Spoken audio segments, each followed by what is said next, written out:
પાવન કરત જે બન સુરનર મુનિ બાવન શ્રી રામ જય રામ જય જય રામ જય જય રામ જય જય રામ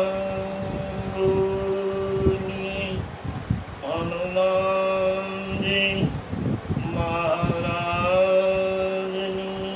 જય શ્રી પૂજ્યપાદ ગોસ્વામી તુલસીદાસજી મહારાજની જય જય સીતારામ જય જય સીતારામ જય જય સીતારામ.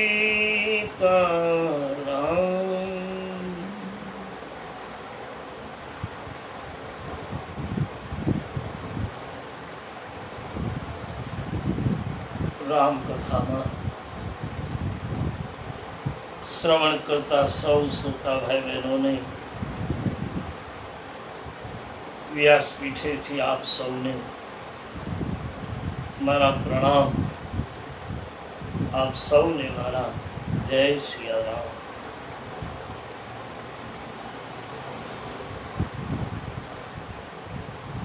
રામકથાના અયોધ્યાકાંડના વિરામ સમયે અયોધ્યાનો શ્રી ભરત ચરિત્રને વિરામ આપી અને અરણ્યકાંડનો આરંભ થાય છે ત્યારે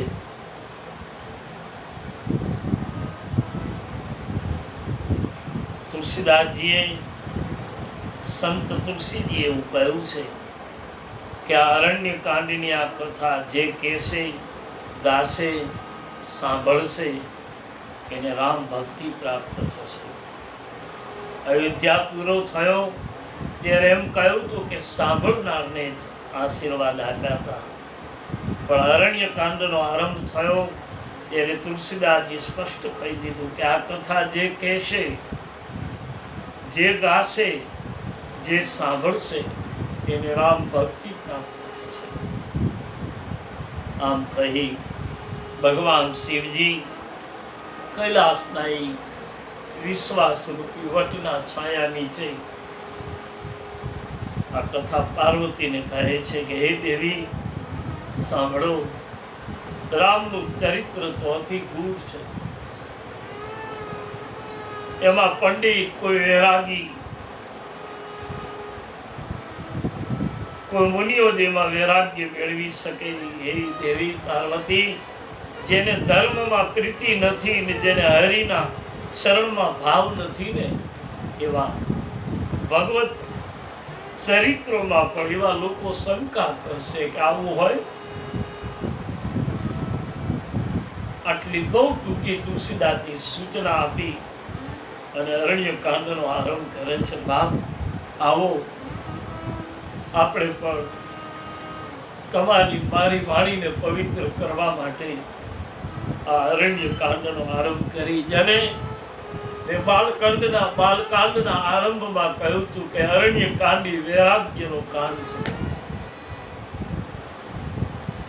અને વૈરાગ્ય લેવો નથી પડતો, એ અંદરથી આવતો હોય છે. તો આઈએ એવા અરણ્યકાંડનો આરંભ કરીએ. જે ત્રીજું સોપાન તુલસીદાસજી મને તમને હવે ત્રીજા પગથિયે લઈ જાય છે. પ્રારંભમાં તુલસીએ ગાયું છે કે ઉમા રામ ગુણ ગૂઢ पंडित मुनि पावगी बीरती पावगी मोह विमूढ़ जे हरि विमुख न धर्मवती।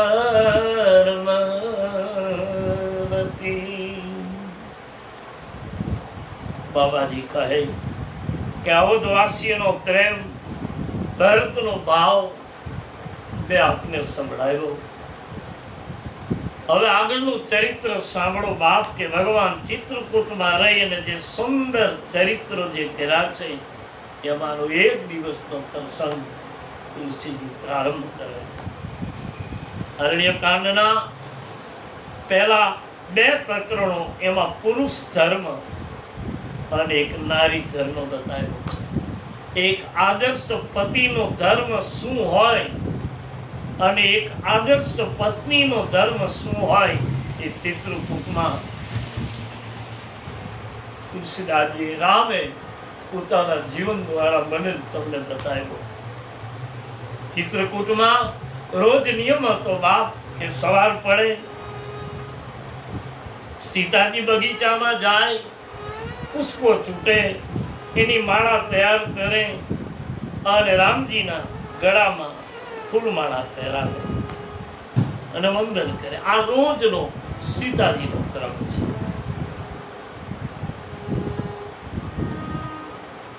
પણ આજે એવું બન્યું છે કે લક્ષ્મણજી સવારમાં ફળફૂલ લેવા બહાર ગયા છે અને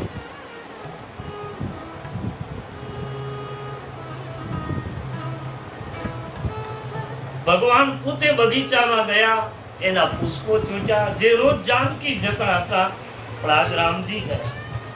પુષ્પો ચૂંટ્યા, એની માળા તૈયાર કરી અને સીતાજીના રોજના નિયમ પ્રમાણે આવે ત્યારે સીતાજી રામને માળા પહેરાવે. રાઘવે એના બદલે રામજી સીતાજીને માળા તૈયાર કરી પહેરાવે. આજ ઉલટું થયું. જે રોજ જાનકી પહેરાવતા હતા એ માળા આજ રામે તૈયાર કરી પહેરાવે. માં ભગવતી જાનકીજીને સંકોચ થયો કે પ્રભુ સરકાર, મહારાજ આજ આમ કેમ? બોલે કેમ? કે પ્રભુ હું આપને માળા પહેરાવું છું, બરાબર છે, હું આપની દાસી છું, આપ મને કેમ માળા પહેરાવો? બોલે જાનકી સાંભળો દેવી, કે અત્યાર સુધી તમે મને માળા પહેરાવતા હતા એ બરાબર હતું, કારણ કે અત્યાર સુધીની રામકથાની ભૂમિકા હું ભજવતો હતો. પણ હવે અરણ્ય કાંડમાંથી રામચરિત માનસ વળાંક લઈ રહી છે, એક મોડ લઈ રહી છે.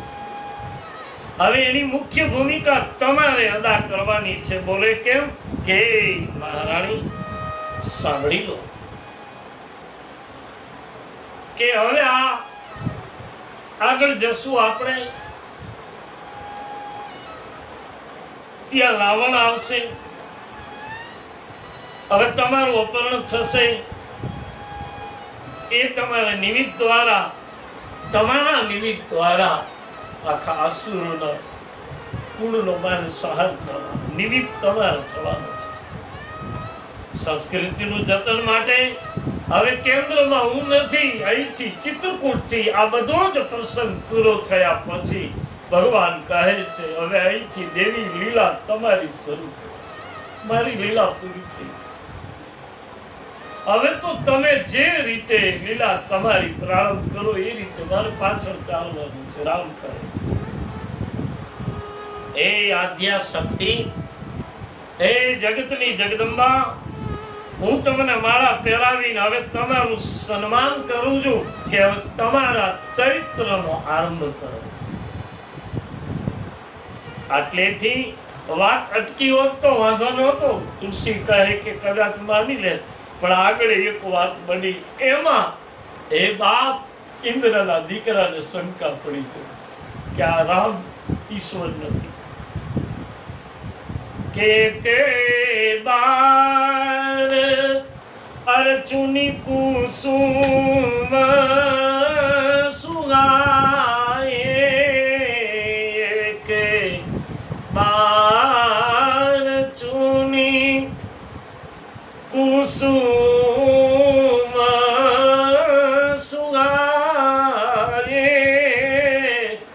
કાચની જે કરવો સેને રામ બનાએ શ્રી રામ જય રામ જય જય રામ.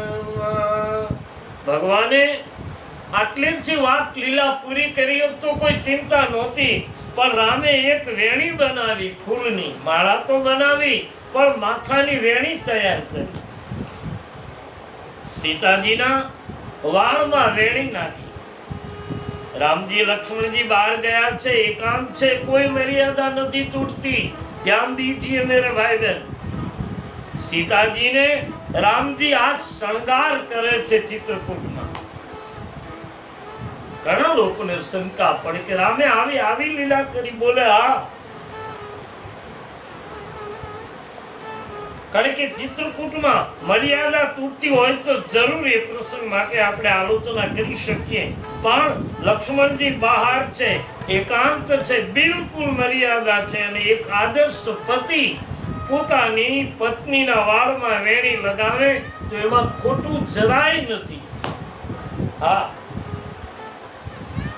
રામ જેવો આ દુનિયામાં આદર્શ પતિ કોણ હોય બાપ? અને સીતા જેવી આદર્શ નારી રામના પગલે પગલે ખુલ્લા પગે આવી નીકળી. એના જેવું આદર્શ પર કોનું હોય? જગતને તુલસીદાસજીએ બતાવ્યું બાપ કે આ પુરુષનો ધર્મ છે કે પોતાની પત્ની તરફ પુરુષની ફરજ કરી. ભગવાન કહે હું બ્રહ્મ છું, ઈશ્વર છું, પણ જ્યારે માનવી બનીને હું વર્તું છું ત્યારે પોતાની પત્નીનો શણગાર કરું છું, કારણ કે કરવો જોઈએ, કોઈ અપરાધ નથી. હા, એનો સમય ચોક્કસ હોય છે,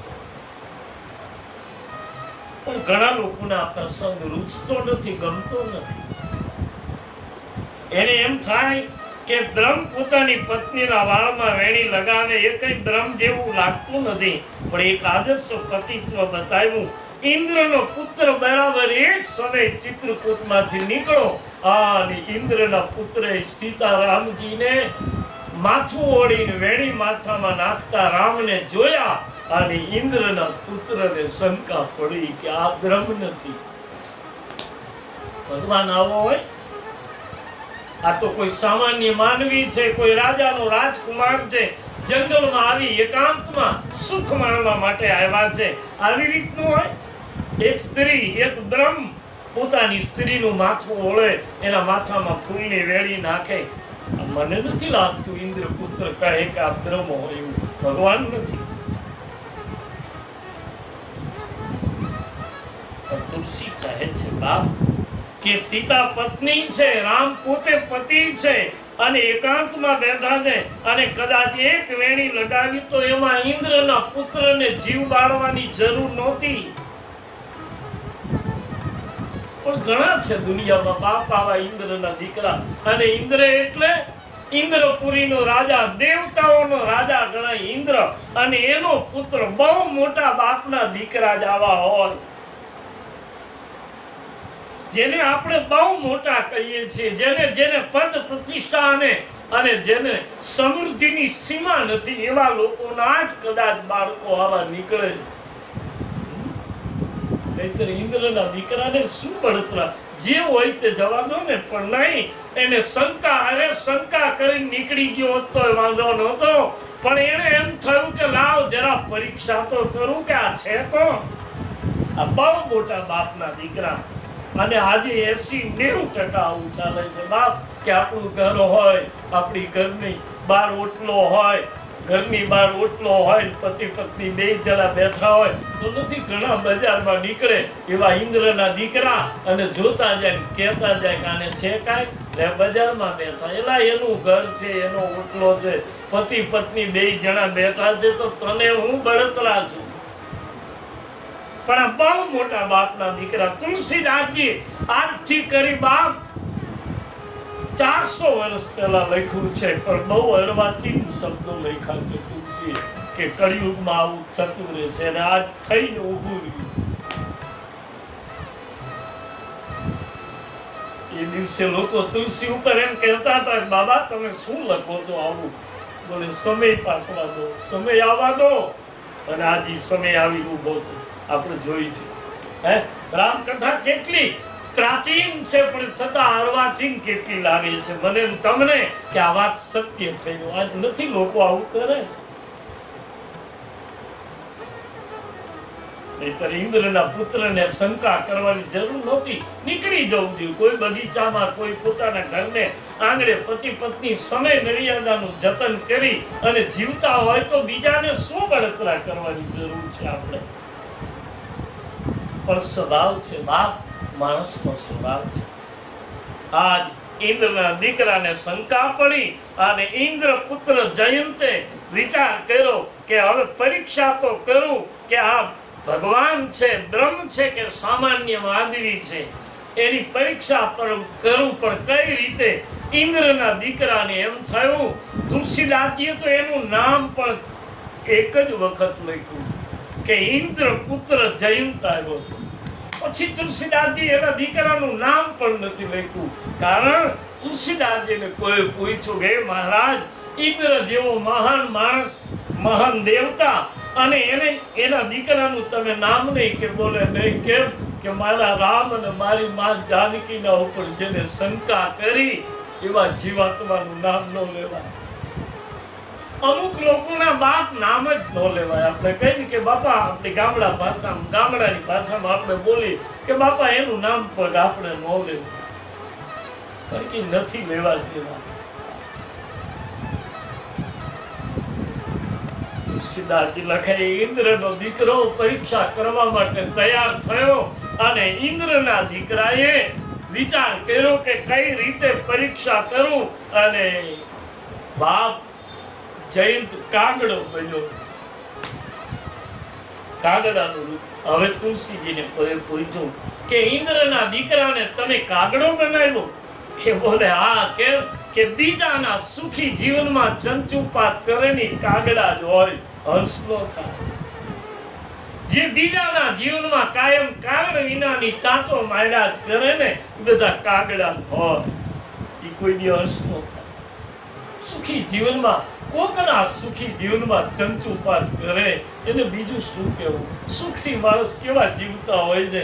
અને કોઈ એવો કાગડો આવી જાય ને આપણા ઘરમાં, એક જ આટો મારી નીકળી જાય પણ ઘર બરબાદ કરી નાખે. સાવધાન કરે ભાઈ બેન.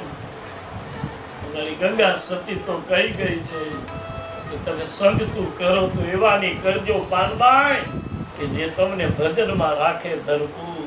એના સિવાય, ભજન સિવાય એની પાસે બીજી કોઈ વાત ન હોય, એનો સંગ કરી લેવો. અને ઇન્દ્રનો પુત્ર હવે જયંત કાગડો બનીને આવ્યો. જુઓ આખો પ્રસંગ તુલસીદાસજી અદભુત લખ્યો છે. અને કાગડો છે ને બાપ, એક એવું પક્ષી છે કે બહુ ડરપોક પક્ષી છે. કાગડો એ કાગડો તમારે પથ્થર મારવો ન પડે. કાગડો બેઠો હોય અને આમ નવીન તમે પથ્થર લેવા જાઓ તે ઉડી ગયો. અને પાડેવા જેવું કોઈ ભોળું નથી, અને કાગડા જેવા કોઈ ચતુર નથી. હા, માણસમાં તો લખ્યું છે કે પક્ષીમાં ચતુર કોણ? કાગડો. પછી મનુષ્યમાં લખ્યું છે કે માણસમાં કોણ ચતુર? એની તુલસીદાસજી નામ લખ્યું છે કે આ માણસ ચતુર છે, પણ જાહેરમાં બોલાય નહીં. તુલસીદાસજી લખ્યું છે કે આદમી ચતુર છે, એને તમે જુઓ ત્યાં ખબર પડી જાય કે આ ચતુર છે.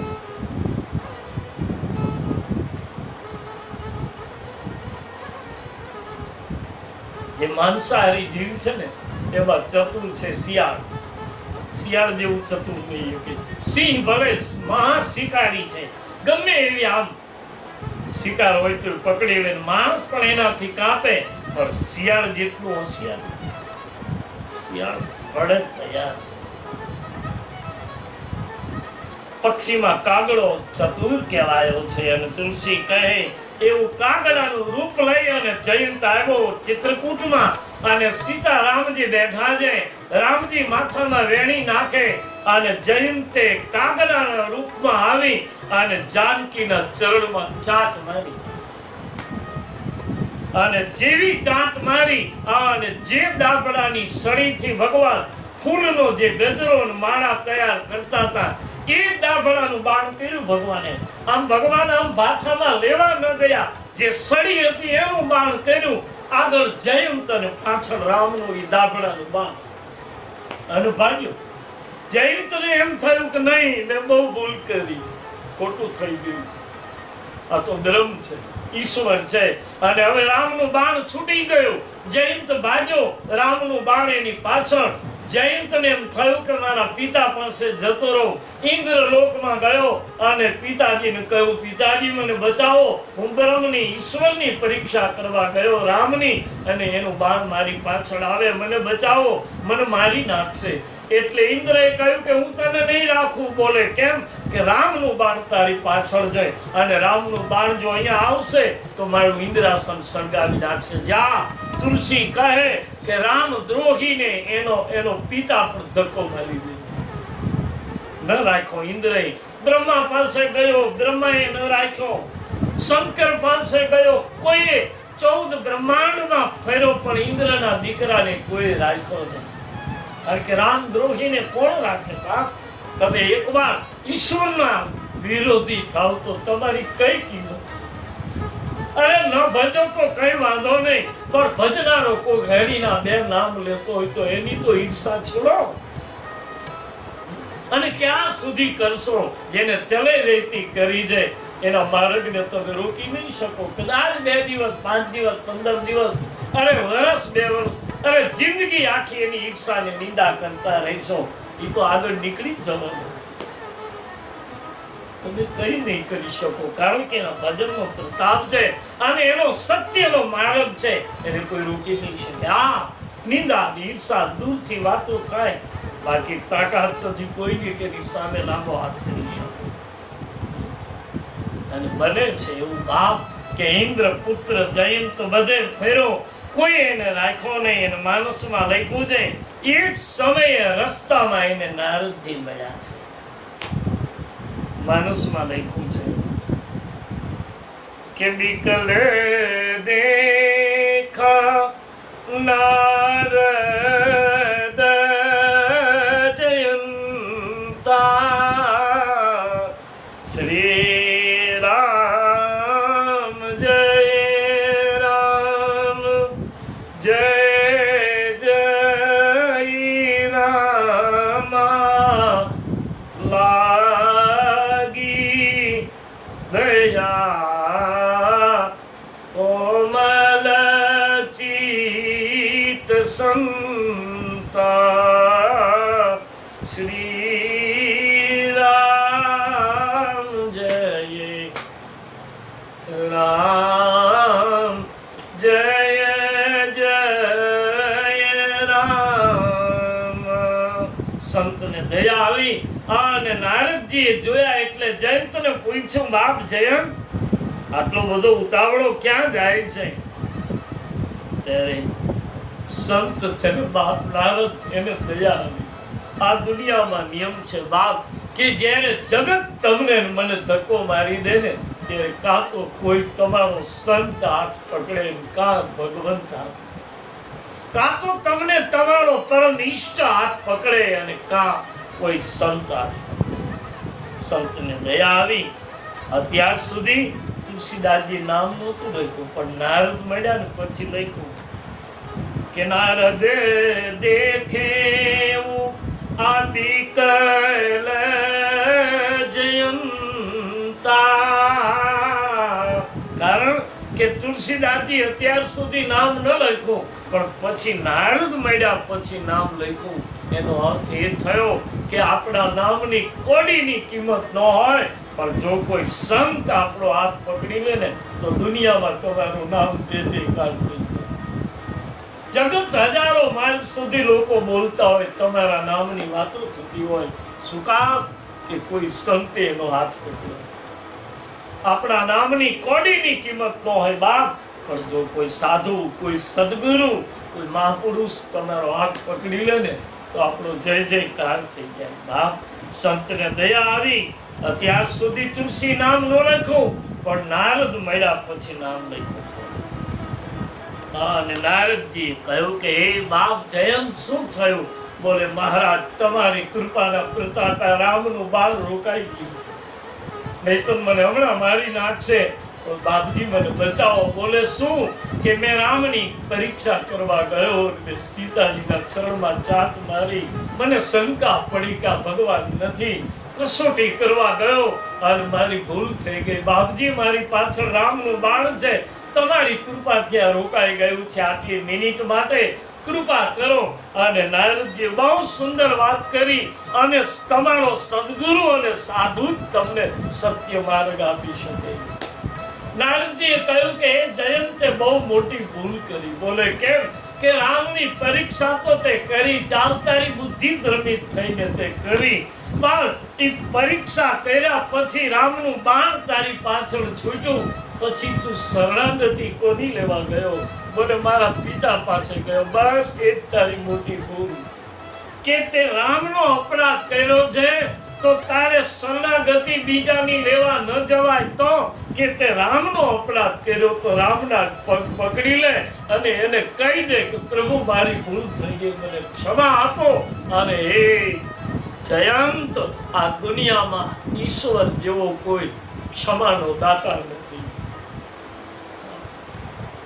આપણે કેટલા કેટલા અપરાધ કરીએ, રોજ સવાર સાંજ જાય છે ભગવાન પાસે, હે કાળિયા ઠાકોર મને માફ કરજે, અને હરી માફ કરજે.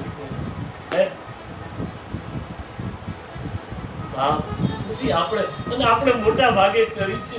આપણે જો અપરાધ ભાઈનો કરી, અપરાધ બહેનનો કરી, અપરાધ પાડોશીનો કરી, અપરાધ પતિનો, અપરાધ પત્નીનો, અપરાધ ગામનો, અપરાધ દેશનો, અપરાધ રાષ્ટ્રનો, અપરાધ પૂરી પૃથ્વીનો આપણે કરીએ, પણ પાછા 5 રૂપિયા લઈને માફી માંગવા મંદિરે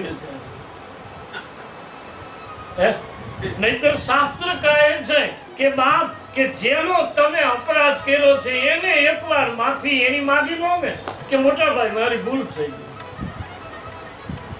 આ ન કરવું જોઈએ. નથી, બે ભાઈની વાત છે. એક પ્રસંગ પડે છે કે એક મહાત્મા નીકળ્યા ને, તો મહાત્માને એક ભાઈ એમ કીધું કે બાપજી મારી ઘરે જમવા પધારો. તો મહાત્માએ કીધું કે હાલો આવો બાપ, બપોરનો સમય છે, પેટમાં ભૂખ લાગી છે અને જમવું છે, હાલો કે હાલો બાપુ. અને પોતાની વાડીએ લઈ ગઈ, પોતાની વાડી મકાન બધું ત્યાં, એટલે લઈ ગયો. અને જ્યાં બાપુ આવ્યા એટલે એનો ભાઈ, નાનો ભાઈ આવ્યો, જે ભાઈ લઈને ગયો હતો એનો નાનો ભાઈ આવ્યો. એટલે એને કીધું કે ભાઈ, કે બાપુ આવ્યા છે ને આજની બપોરની બધી જમવાની વ્યવસ્થા કરી નાખી. 2 મિનિટ તો મહાત્મા કઈ બોલ્યા નહીં. પછી 2 મિનિટ પછી મહાત્માએ કીધું કે ભાઈ જમવા માટે એને આગ્રહ કરીને તમે મને તેડી લાવ્યા છો, બાપુ હાલો આપણી આ જમવા. તો પછી મારી બધી વ્યવસ્થાનું તમારા ભાઈને કેમ કહો છો? તમારી ઘરે કેમ નથી કહેતા જમવાનું? એટલે બહુ સુંદરી માણસ બોલ્યો છે, અદભુત બોલ્યો. એ માણસે એમ કીધું બાપુ જમવાની વ્યવસ્થા તો હું હમણાં કરી દે, મારે મારા ભાઈ જેટલી જ સગવડ છે, અને હું આગ્રહ કરીને તમને લાવ્યો છું એ પણ મારી બરાબર વાત છે.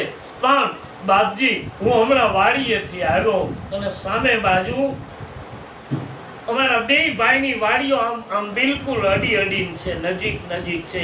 અમારા 2ની વચ્ચે નાનો એક કિયારો છે, ધોરીઓ છે. અને એમાં બાપુ હું ગયો ને વાડીએ, તો એમાં પાણી જે કિયારામાં પવાય છે, મારા ભાઈની વાડીના કિયારામાં પાણી પવાતું હતું, એમાં પાણીનો કિયારો મારા ભાઈનો થોડો ધોરિયો તૂટી ગયો હતો. અને એ ધોરિયાનું પાણી મારા ભાઈની વાડીમાં નહીં, પણ મારી વાડીના કિયારામાં જતું હતું. બાપુ સાચી વાત તો એ છે કે એ મારી વાડીના કિયારામાં જતું પાણી મારે કાં તો પાવડો લઈને બંધ કરી દેવાની જરૂર હતી, અને કાં મારે ભાઈને કહેવાની જરૂર હતી, ભાઈ તારું વાડીનું પાણી તારા કિયારામાં નહીં પણ મારો કિયારો પીવે છે. બાપુ આજ મારા જીવનમાં આટલી ભૂલ થઈ ગઈ ને કે મારાથી કહેવાનું નહીં કે તારું પાણી મારો કિયારો પીએ છે. બાપુ જો આવી મેં આજ ભૂલ કરી છે અને હું તમને જો આવો અપરાધી માણસ તમને હું ભોજન કરાવું તો બાપુ મારું ભોજન પહોંચે નહીં, એટલે આજ હું ગુનેગાર છું ને એટલે ભોજન નહીં કરાવી શકું. આટલી ભૂલનો જો હું અને તમે સ્વીકાર કરી અને ક્ષમા માગી લો તો એ બાપ ઈશ્વર જેવો કોઈ દયાળુ નથી, તુરંત ક્ષમા કરી દે. મને એમ થયું બાપુ મારો કિયારો પીએ છે એટલે હું બોલ્યો ભૂલ કહેવાય તારી બાપુ, પાણી એનું હતું. કાં તો મારે એને કહેવાની જરૂર હતી, ભાઈ તારું પાણી મારા કિયારામાં આવી ગયું છે, તારો ધોરિયો તૂટી ગયો છે, પણ મને એમ થયું મારું પીએ છે ભલે પીતું. આ મારી ભૂલ છે બાપુ આજની, એટલે હું તમને ભોજન નહીં કરાવી શકું. પછી સંતે કહ્યું ધન્ય છે બાપ, એ વાડીના માલિક ધન્ય છે મારા બાપ, તને મારો હરી 100 ગણું આપે, તારા ભાઈની ક્ષમા માગી લીધી. મારો ઈશ્વર કહે છે એ બાપ કે ભૂલ તો આપણે જીવ છે, કોણ નથી કરતું. સ્વાર્થ આવે ત્યારે બધા હું અને તમે આપણે બધા ભૂલ કરતા હોઈએ, પણ જ્યારે ભૂલની જ્યારે સમરણ આવે ત્યારે એ બાપ જેનો અપરાધ કર્યો ને એની માફી બગાડે. આપણે તો ભૂલ ભાઈની, ભૂલ દેશની, પાડોશીની, ભૂલ એની કરી. મંદિરે 5 રૂપિયા મૂકીને કાળિયા ઠાકોર મારું ભલું કરજો, એમ ભલું નહીં કરે. જાઓ, ચોક્કસ જવું જોઈએ હરિરાજ. આપણે ત્યાં એમ કહેવાય છે બાપ, શાસ્ત્રોના પ્રમાણ આપીને કહેવાય છે કે મંદિરમાં જતા તો મૂર્તિ બોલતી, મૂર્તિ ડોલતી, મૂર્તિ હસતી અને મૂર્તિ એમ કહેતી. મંદિરમાં જાઓ ને તો એમ પૂછતી કેમ છો, ક્યારે આવ્યા, તબિયત પાણી સારી છે ને, આવું મૂર્તિ પૂછતી. આમાં પ્રમાણ છે કે મૂર્તિ બોલતી, મૂર્તિ પૂછતી અને મૂર્તિ કહેતી.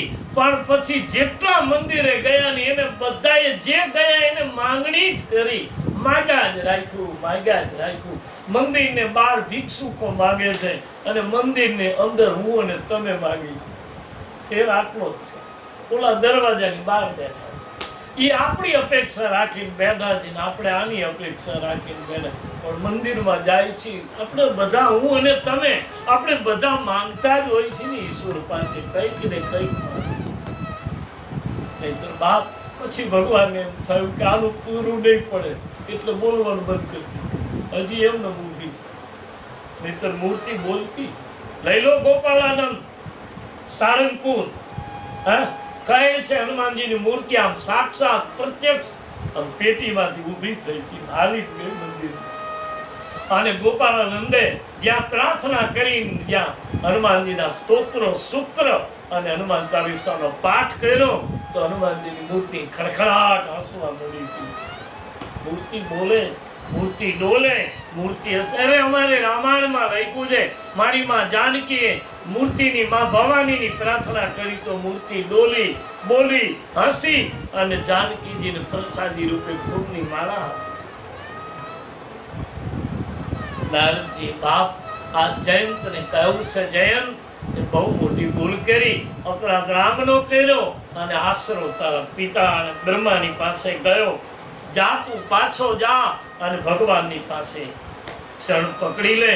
જયંત પાછો આવ્યો અને ભગવાનના ચરણમાં ઢળી પડ્યો. બાપજી પ્રભુને માફ કરો, મહારાજ હું અપરાધી, મેં ભૂલ કરી, શંકા પડી, સંશય થયો ને મેં ચરણમાં ચાંટ મારી, મને ક્ષમા કરો. અને ભગવાન રામ તુલસીદાસજી લખે છે ક્ષમા તો કરે છે પણ કથા કહેતા કહેતા ભગવાન શંકરે કહ્યું કે હે દેવી સાંભળી લો, એક નયન કરી તજા ભવાની. માનસમાં લખ્યું રામચરિત માનસમાં કે જયંતીની એક આંખ ભગવાને ફોડી નાખી. આજે તમે જુઓ કાગડાને આંખું 2, રતન 1. કાગડો એક સાથે 2 આંખે નથી જોઈ શકતો, દેખે 2 આંખે, પણ આ આંખે જોવું ત્યારે રતન આમાં પ્રગટે આ આંખે જોવું હોય તો રતન આમાં પ્રગટે, એટલે કાગડો જુઓ આમ ચાચ કરીને જુઓ, રતન એક છે. ભગવાને આંખ ફોડી ભવાની પૂછે છે મહાદેવજીને, પ્રભુ મારા ઈશ્વરે એક પક્ષીની આંખ ફોડી. બોલે દેવી આંખ ફોડી એટલે એક નયન કરી તજા ભવાની, જેમાં બે આંખો, જે બે દ્રષ્ટિ હતી કે રામ ઉપર વળી રામ દેખાણા, વળી શંકા પડી, એ જે ભેદ હતો એ રામે એક નયન કરી. હવે જયંતની એક દ્રષ્ટિ હરિએ કરી દીધી કે હવે એને ઈશ્વર સિવાય કાંઈ દેખાતું નથી, એક નયન કરી. અથવા તો તુલસી કહે છે કે હે બાપ, કારણ કે રામાયણમાં લખ્યું છે કે જયંતની રામે એક આંખ કરી, અને શ્રીમદ ભાગવતજીમાં શુક્રાચાર્યજીની વામન ભગવાને એક આંખ કરી. બલિના દરબારમાં જેથી બલિ રાજા દાન આપવા માટે તૈયાર થયા ત્યારે શુક્રાચાર્યજી એના નાળચામાં બેઠા હતા અને સંકલ્પ થવા નહોતા દેતા, ત્યારે દાબડાની સળી લઈ અને ભગવાને એ વખતે શુક્રાચાર્યજીની એક આંખ ખોલી. ભાઈ બહેન, આવી જયંતની ક્ષમા આપી અને જયંત ત્યાંથી જતો રહ્યો. અને ભગવાનને એમ થયું કે હવે લોકો મને વધારે પડતા ચિત્રકૂટમાં વધારે પડતા લોકો મને ઓળખવા લાગ્યા છે, એટલે ભગવાનને એમ થયું કે હવે અહીંથી આગળ જઈએ. અને ભગવાન રામ હવે ચિત્રકૂટથી આગળ જાય છે. એ કથાને ફરી પાછી આવતીકાલે આગળ વધારીશું, કારણ કે ભગવાન હવે ચિત્રકૂટમાં આજુબાજુના ભીલ લોકો બધા ઓળખવા લાગ્યા છે. ભગવાનનો વધારે પરિચય થવા લાગ્યો, એટલે ભગવાન સમજી ગયા કે મારી લીલા વધારે અહીંયા ખુલ્લી પડવા લાગી. એટલે ઈશ્વરે પોતાની લીલાને સાચવવા માટે હવે ભગવાન ચિત્રકૂટ છોડે છે. અને અમારો કવિ લખી ગયા છે ત્રાપજકર બાપ કે આવી જો સમજણ આવી જાય તો જીવનમાં ગમે એની ભૂલ કરી હોય ને, એક વખત મેરે ભાઈ બહેન હું અને તમે ક્ષમા માગી લઈએ. બસ એટલી સમજ મને પરવરે દિગા દે, બસ એટલી સમજ પરવરે દિગા દે. સુખ જ્યારે જ્યાં મળે ત્યાં બધાના વિચાર દે, બસ એટલી સમજ દે પરવરે દિગા, બસ એટલી સમજ દે. હે બાપ, ઈશ્વરને કહેજો કે હે પ્રભુ, સુખ મળે ને અમને ત્યારે હું એકલો ન ભોગવું, મારા સુખની સાથે કોઈ લાભ લે એવી મારા ઉપર કૃપા કરજે. અને હે બાપ, આપણે ત્યાં તો કહેવાયું છે કે તેન તકદેન ભૂંજી થા, એટલો ગરીબ માણસ છે અને છતાંય બિચારો કેટલો સુંદર રજૂઆત કરે કે આપણને સુખ મળે. અરે હે બાપ, એની સાથે બધાના વિચાર મળવા જોઈએ કે હું સુખી એકલો ન ભોગવું. મારા સુખમાં મેં ઘણી વાર કહ્યું કે આપણા ઘરમાં રોશનીની દીપક હોય ને તો અજવાળું રાખવા માટે બારી ખુલ્લી રાખવી, કે જેના અજવાળામાં બેસી કોઈ ગરીબ માણસ રોટલો ખાય. આપણા નથી શહેરમાં તમે જાઓ, બિચારા ગરીબ માણસો કોઈનો ઓટલો જોવે ને તો એમ થાય કે હવે વરસાદ આવે છે ને ઓટલો સારો છે, લાવો ને અહીંયા થોડું જમી લઈ, માગી લાવ્યા હોય અને એ તમારા ઓટલે બેસીને કોઈ ભોજન કરતા હોય અને તમે દરવાજો ખોલીને તો કે બાપા અહીંયા નહીં, પૂરી જઈને જમો નહીં. મારા બાપ, આ સુખ મળ્યું છે તો થોડીક એટલી તો સુવિધા એને આપો. એને ક્યાં તમારી એસી રૂમમાં આવવું છે, પણ આટલી તો સુવિધા એને આપો. અને હું અને તમે જો આટલું કરીશું તો જ આ મારું ગાયેલું સફળ છે અને તમારું સાંભળેલું સફળ છે. નહીંતર તો બસ અખો કહેતો એમ આપણે શું કરીએ? હે, અખા ભગત કહી ગયા છે કે આનું મારે કરવું કેમ, પાછું ત્રીજા દિવસે હતું એમને એમ. બાપ આવું હું અને તમે વિચારીએ. અને રામકથામાં અરણ્ય કાંડમાં હવે પહેલો પ્રસંગ જે ચિત્રકૂટનો જયંતનો અને ફરી પાછી ભગવત કથા આવતીકાલે આગળ વધારીશું. અને હવે માનસમાં ભગવાન ચિત્રકૂટ છોડી અને આગળ જાય છે તો જયંતના પ્રસંગને આટલું કહી આજની કથાને વિરામ આપું. પણ પૂરી થાય એના પહેલા 1-2 મિનિટ હરિનામ સંકીર્તન ભાવથી પ્રેમથી બોલીએ હનુમાનજી મહારાજની.